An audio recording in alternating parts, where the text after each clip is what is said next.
Tá contigo a bola. Obrigado, Paulo. Tá muito bom estar aqui com vocês, estar conversando sobre temas importantes, ainda mais fazendo perguntas diretamente aqui para o doutor Ernesto, saudoso, faz tempo que a gente não conversa. Mas, olha, o que me preocupa é um pouco mais estrutural, né? Porque a gente está vendo só com relação à nossa assinatura lá dos acordos ambientais, recentemente, a Agenda 2030, também a assinatura com relação ao imposto global, várias assinaturas de acordos internacionais que têm a ver com desarmamento, a impossibilidade da gente poder desenvolver quase que energia nuclear e por consequência, até armas nucleares. Até a nossa indústria bélica também está muito limitada por causa disso. Uma série de acordos internacionais que expõem o cidadão brasileiro à vontade do Conselho de Segurança da ONU diretamente. Então, nós tivemos aí uma grande perda, acho que no início de 2019, tivemos que ter votado isso, era um acordo anterior ao governo atual. No entanto, como bem disse aqui o Ernesto, tem toda uma série de apoios aí, acho que a bancada estrangeira é muito maior que a bancada brasileira, é isso que é a minha leitura aqui da Câmara. E fica a pergunta também com relação à função do Itamaraty, considerando que o Rio Branco se evidenciou e galgou grande sucesso em função de acordos bilaterais, e não através de grandes blocos e acordos multilaterais. Foi assim que Rio Branco se consagrou e criou aí toda a nossa escola, né, diplomática, que até certo ponto foi inveja do mundo, inveja de boa parte de países envolvidos, até mesmo isso. Mas eu fico preocupado com o que está sendo ensinado hoje no Itamaraty, qual é a orientação com relação a isso, se mudou, se está mais em prol de acordos bilaterais, aí todos os diplomatas saem querendo já entrar para algum grande bloco aí de negociação, ou se ainda existe aí uma tradição e uma consciência das vantagens de se firmar acordos bilaterais.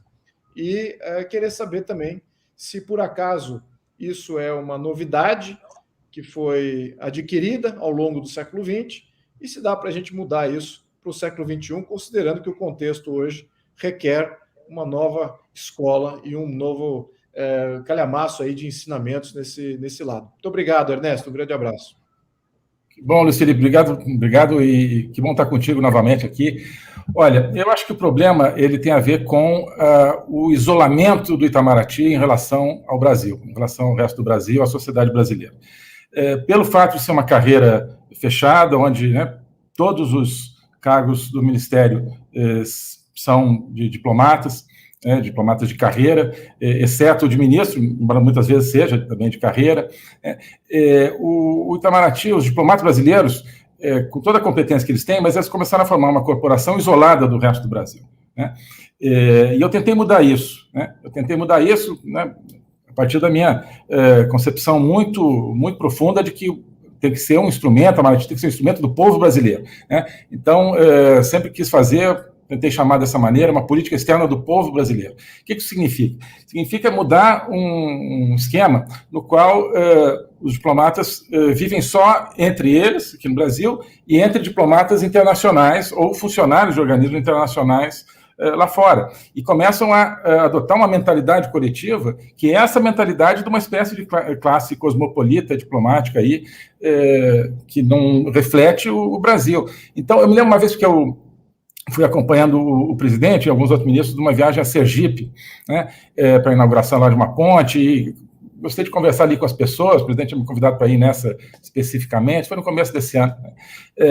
E depois eu fui criticado na imprensa, também por isso, como por outras coisas, a meu ver, injustamente, mas de maneira muito reveladora, porque, assim, que absurdo, a chanceler está lá criando pontes com Sergipe, mas isso mesmo, Sergipe e o resto do Brasil todo.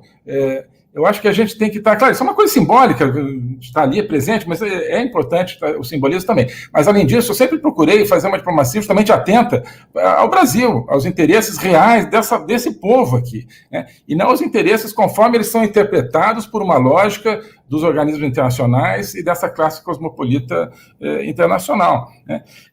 E um dos dogmas dessa classe cosmopolita, da qual grande parte dos diplomatas brasileiros fazem parte, meio sem perceber, ou percebendo,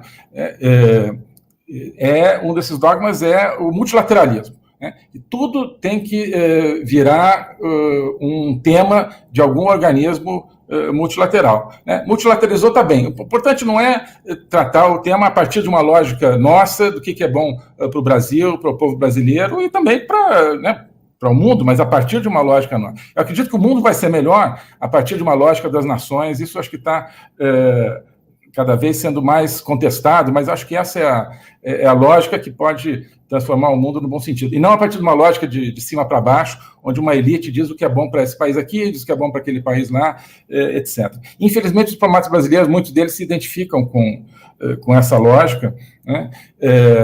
Eles parece que estão aí para defender os interesses do multilateralismo. Então, eu vejo, por exemplo, com muita preocupação, surgiu aí um conceito no Itamaraty de que a melhor expressão da soberania é aderir aos consensos multilaterais, né?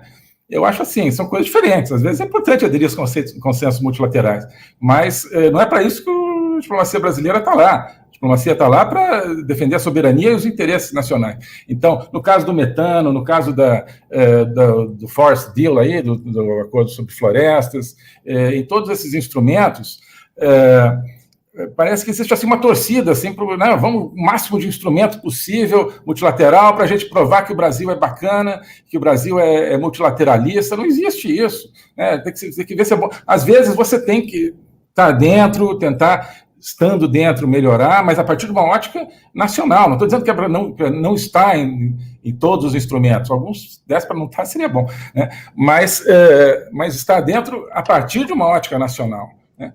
E não ali para defender o multilateralismo, como é a ideologia, digamos, que ocupou o Itamaraty. E você aqui nos Estados Unidos, o ex-presidente Donald Trump tinha a política do America First, né? O que significa América primeiro, América em primeiro lugar, o interesse das empresas americanas e do povo americano em primeiro lugar. Afinal, ele era presidente dos Estados Unidos, não era presidente do mundo. E eu queria passar a bola agora para o Lucas Bove. Lucas,